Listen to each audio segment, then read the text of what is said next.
आगे बढ़ते हैं। मिशन एमपी पर BSP supremo Mayawati, Baspa supremo Mayawati आज मध्य प्रदेश में 2 सभाएं करेंगी। और देखिए, आपको बता दें कि दतिया के सेवढ़ा विधानसभा और भिंड में करेंगी जनसभाएं। भिंड में नई गल्ला मंडी मैदान में चुनावी सभाओं करने वाली हैं। एमपी में 17 नवंबर को 230 विधानसभा सीटों पर मतदान होने वाला है। वक्त कम बच चुका है, ऐसे में सभी पार्टियां लगातार मध्य प्रदेश पहुंच रही है। अपने उम्मीदवारों के पक्ष में जनता से वोट की अपील की जा रही है। चुनाव प्रचार लगातार किया जा रहा है। चुनाव प्रचार को धार लगातार दी जा रही है। तो अब बसपा सुप्रीमो मायावती भी मध्य प्रदेश जाएंगी, जहां पर चुनावी जनसभाओं को संबोधित करेंगे। साथ ही जानकारी दे दें कि आपको मध्य प्रदेश में 17 नवंबर को मतदान होने वाला है 230 विधानसभा सीटों पर। तो मिशन एमपी पर बसपा सुप्रीमो मायावती आज मध्य प्रदेश में 2 सभाएं करेंगी। इस दौरान बसपा सुप्रीमो मायावती जहां बीजेपी, कांग्रेस, समाजवादी पार्टी पर हमला करती हुई नजर आएगी, तो साथ ही अपने उम्मीदवारों के पक्ष में वोट की अपील करती हुई भी नजर आएगी। ज्यादा जानकारी के साथ हमारे सहयोगी अश्वनी लाइव जुड़ चुके हैं। अश्वनी, देखिए, वक्त बेहद ही ज्यादा कम बचा हुआ है। 17 नवंबर को 230 विधानसभा सीटों पर मतदान होने वाला है। तो ऐसे में अब सभी पार्टियों ने चुनाव प्रचार को धार देना शुरू कर दिया है। और ऐसे में बसपा सुप्रीमो मायावती भी पीछे नहीं है। वो भी आज एमपी जाने वाली है और 2 चुनावी सभाएं करेंगी।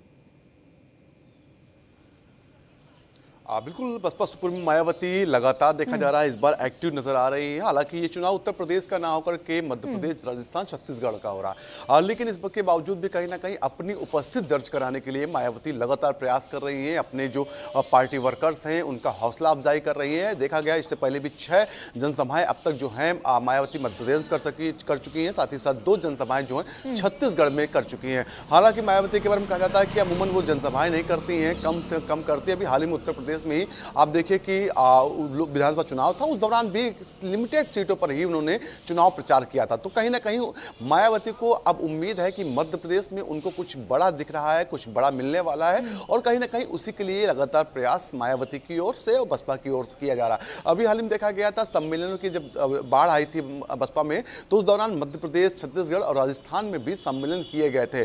आज आकाश आनंद हैं जो उनके भतीजे हैं, उनको कहीं ना कहीं वहां पर जिम्मेदारी दी गई है कि वो चुनाव जो प्रचार होगा, चुनाव किस तरीके से लड़ा जाएगा, कैंडिडेट कौन कौन से होंगे, उन चीजों का पूरा लेखा तैयार करेंगे। उन्होंने लेखा तैयार किया था, बाकायदा उसको मायावती के सामने प्रेस भी किया था। उसके बाद मायावती ने जहां कमी पेशी थी उनको दूर किया था। तो निश्चित तौर पर कहीं ना कहीं आज एक बार फिर 2 दिवसीय दौरे पर आज मायावती पहुंच रही है।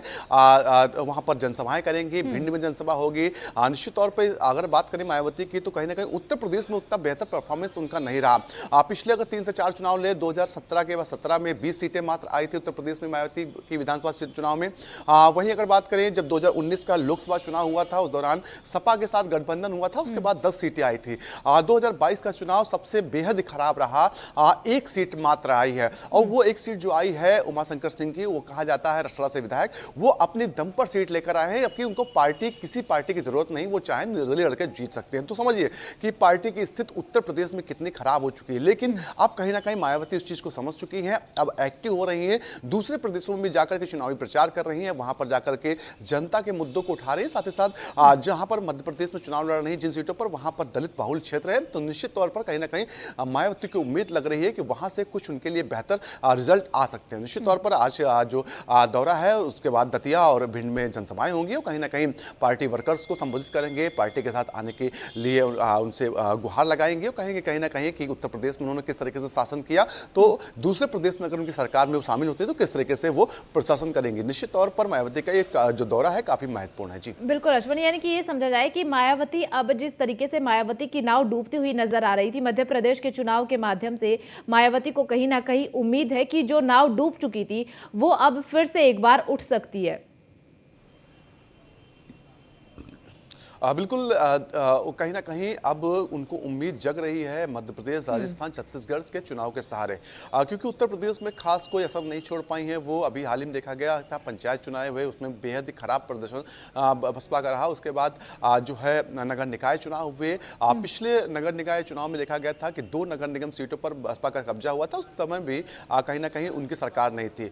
इस बार एक भी सीट नहीं मिली, तो निश्चित तौर पर कहीं ना कहीं उत्तर प्रदेश से काफी नाखुश होंगी। लेकिन दूसरे प्रदेशों में वो प्रयास कर रहे हैं, क्योंकि उत्तर प्रदेश में उनको उम्मीद कम नजर आ रही होगी। जिस तरीके से भारतीय जनता पार्टी लगातार आगे बढ़ रही है, समाजवादी पार्टी उसको टक्कर दे रही है, तो कहीं ना कहीं बसपा का अस्तित्व खतरे में जरूर है। और उस अस्तित्व को बचाने के लिए राजस्थान जो है मध्य प्रदेश है और छत्तीसगढ़ का सहारा मायावती लेंगी। चुनावी रैलियां लगातार कर रही हैं, अपने पार्टी वर्कर्स को एक्टिव कर रही हैं, लगातार उनके संपर्क लेती हैं। सबसे बड़ी बात जो तो बता रहे हैं कि जो भी वहां पर कार्यक्रम होते हैं उनका रोज रोज जो फीडबैक है वो खुद मायावती ले रहे। तो ऐसे में कहीं ना कहीं आने वाले चुनाव में इस तरह के सक्रिय दिखाई देंगी कहीं ना कहीं, जिससे पार्टी वर्कर्स हैं उनका भी कहीं ना कहीं हौसला अफजाई होगा। जी ठीक है अश्विनी, बहुत बहुत शुक्रिया आपका तमाम जानकारी साझा करने के लिए।